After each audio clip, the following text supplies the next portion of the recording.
A greater darkness waited, a worse reign, if worse can be where all is evil's extreme. Yet to the cloaked, the uncloaked is naked worst. Their God and truth and the supernal light had never been, or else had power no more. As when one slips in a deep moment's trance over mind's border into another world, he crossed a boundary whose stealthy trace I could not see, but only the soul feel.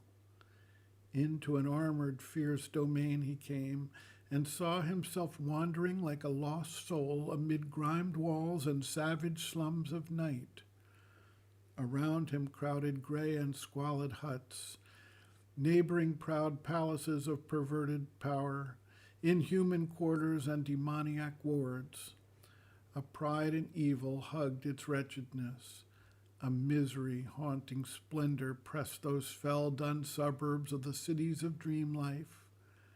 Their life displayed to the spectator soul the shadow depths of her strange miracle, a strong and fallen goddess without hope, obscured, deformed by some dire Gorgon spell, as might a harlot empress in a bouge, nude, unashamed, exulting, she upraised her evil face of perilous beauty and charm, and, drawing panic to a shuddering kiss twixt the magnificence of her fatal breasts, allured to their abyss the spirit's fall.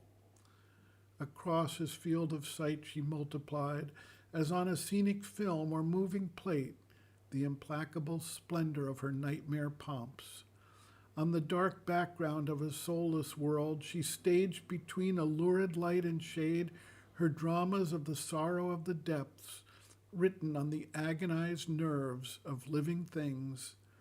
Epics of horror and grim majesty, wry statues spat and stiffened in life's mud, a glut of hideous forms and hideous deeds paralyzed pity in the hardened breast.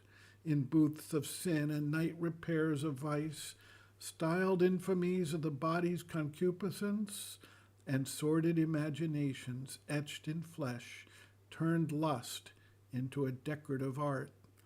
Abusing nature's gift, her pervert skill, immortalized the sown grain of living death, in a mud goblet poured the Bacchic wine, to a satyr gave the thyrus of a god. Impure, sadistic, with grimacing mouths, gray, foul inventions, gruesome and macabre, came televisioned from the gulfs of night. Her craft ingenious in monstrosity, impatient of all natural shape and poise, a gape of nude, exaggerated lines, gave caricature a stark reality, and art parades of weird, distorted forms, and gargoyle masks obscene and terrible, trampled to tormented postures the torn sense. An inexorable evil's worshipper, she made vileness great and sublimated filth, a dragon power of reptile energies, and strange epiphanies of groveling force, and serpent grandeurs couching in the mire, drew adoration to a gleam of slime. All nature pulled out of her frame and base was twisted into an unnatural pose. Repulsion stimulated inert desire. Agony was made a red-spiced food for bliss. Hatred was trusted with the work of lust, and torture took the form of an embrace. A ritual anguish consecrated death. Worship was offered to the undivine. A new aesthesis of Inferno's art that trained the mind to love what the soul hates, imposed allegiance on the quivering nerves, and forced the unwilling body to vibrate. Too sweet and too harmonious to excite in this regime that soiled the being's core, beauty was banned, the heart's feeling dulled to sleep, and cherished in their place sensation's thrills. The world was probed for jets of sense appeal.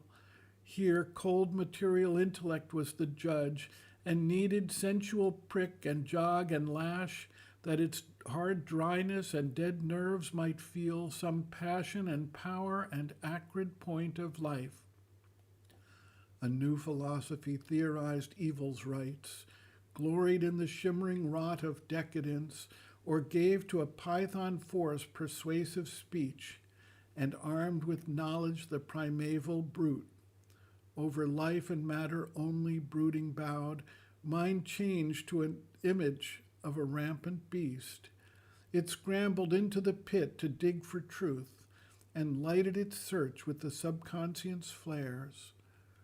Thence bubbling rose, sullying the upper air, the filth and festering secrets of the abyss. This it called positive fact and real life. This now composed the fetid atmosphere. A wild beast passion crept from secret night to watch its prey with fascinating eyes. Around him like a fire with sputtering tongues, there lolled and laughed a bestial ecstasy. The air was packed with longings brute and fierce, crowding and stinging in a monstrous swarm, pressed with a noxious hum into his mind, thoughts that could poison nature's heavenliest breath. Forcing reluctant lids assailed the sight, acts that revealed the mystery of hell. All that was there was on this pattern made.